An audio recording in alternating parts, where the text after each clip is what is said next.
Thank you everyone for having me and inviting me to participate. Today, I am pleased to welcome you all to our presidential debate as we hear some words from our candidates for president of Santa Clara. First, we're going to hear from our first candidate. We've heard over the months about your three-point plan for how you intend to improve and beautify Santa Clara. And now we invite you up here to explain your platform to us.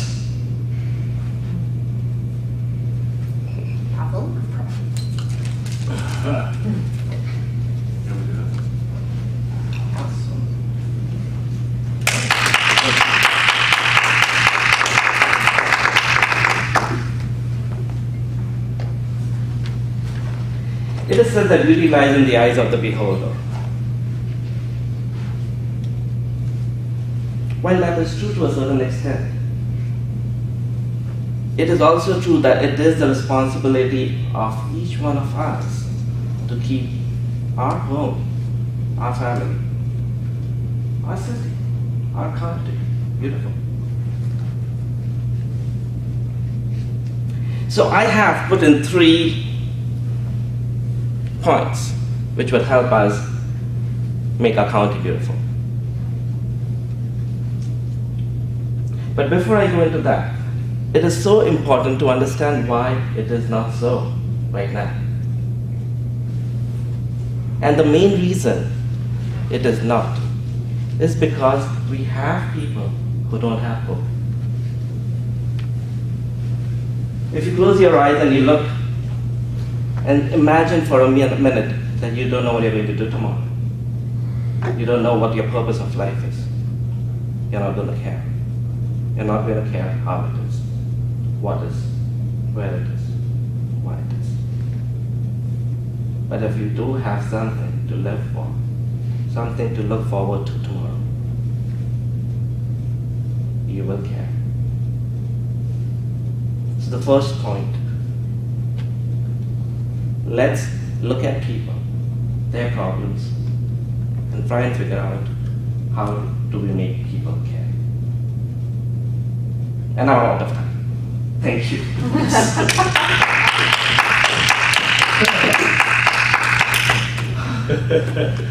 Are you wanting to intersperse? Yeah, I think so. It makes sense. So we can keep track. All right. I'll ask for volunteers first. Is anybody who would like to offer an evaluation of Praful? Please. Praful, I like the fact that you set the stage so well in your message that you were giving to all of us residents. You talked about the fact that beauty is in the eyes of the beholder, which is a great passage to use.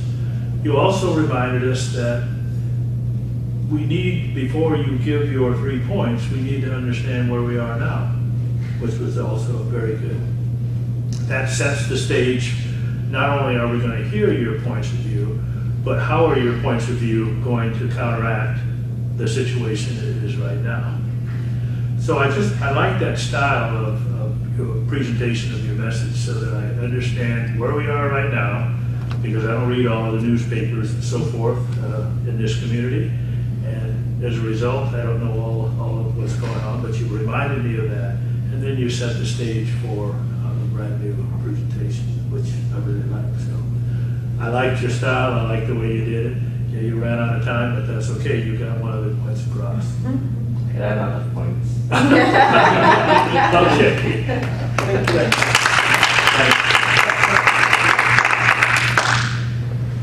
Thank you, Praful, our first candidate, for presenting your case.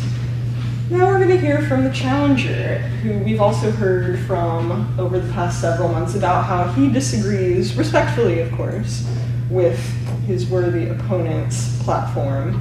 And now we're going to bring our second candidate up here to disagree respectfully again.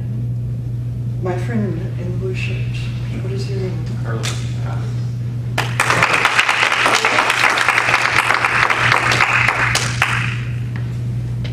Beauty comes from people, interaction between people. And what we have in Santa Clara is a city that is built for cars, with the possible exception of Central Park, which is populated by geese. Lots of geese. I love geese, but I want to see more people. And the only interactions that happen when I go to Central Park is an occasional hi and hello. So how do we build the vibrancy of social fabric to the city of Santa Clara? We need pedestrian malls. We need places where people can come and listen to music and otherwise congregate and talk to each other. And urban spaces can be planned to make this happen. You can provide parking, but at some point you need to block it off and let in only bicycles and cars.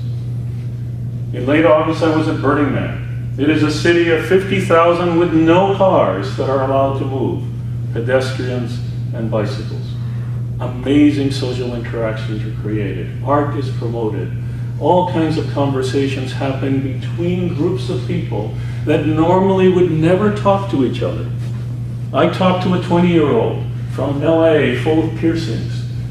I talked to a lawyer. I talked to a CEO. I talked to people whose occupation I don't know. Can we bring that spirit of unlayered, unstratified, unclassified community to the city of Santa Clara? I believe we can. And the key are spaces, no cars, and art. Those are the 3 points. Thank you, Madam Chair.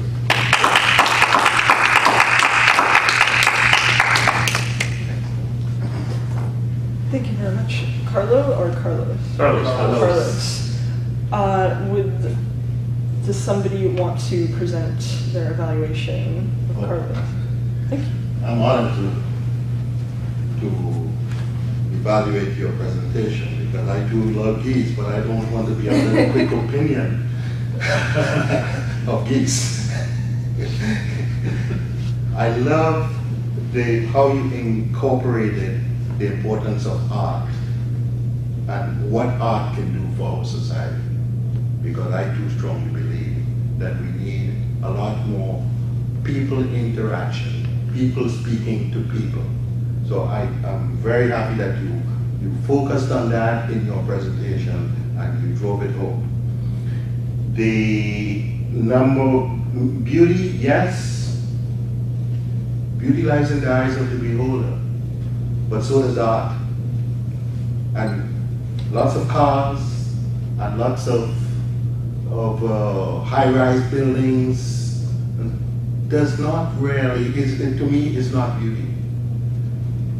But people, interacting with people and showing brotherly love, to me, is it's just beauty. So I compliment you for the direction in which you took your response, and I thought it was very effective.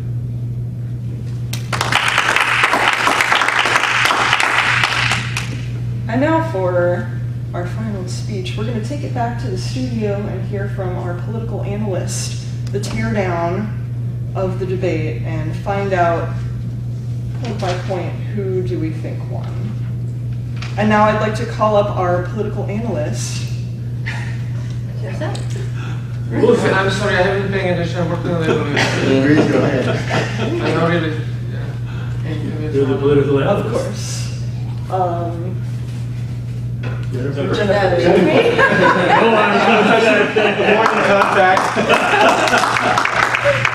That means me, huh?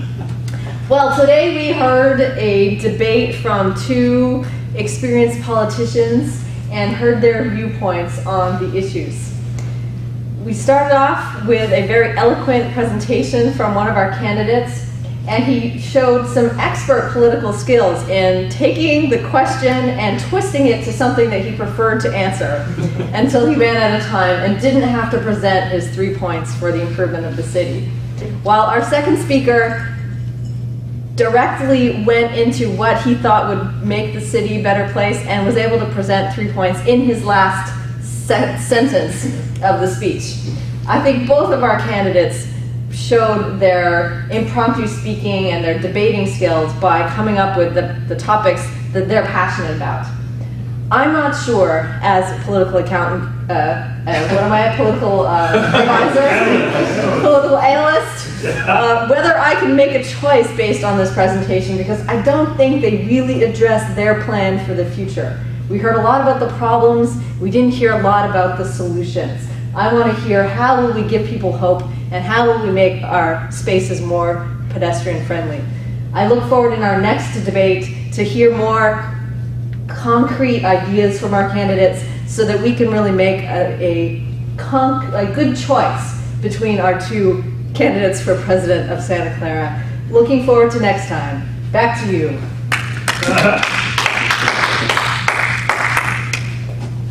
Thank you so much from our political analysts back at some cable station, Jennifer. Would somebody like to offer their evaluation comments?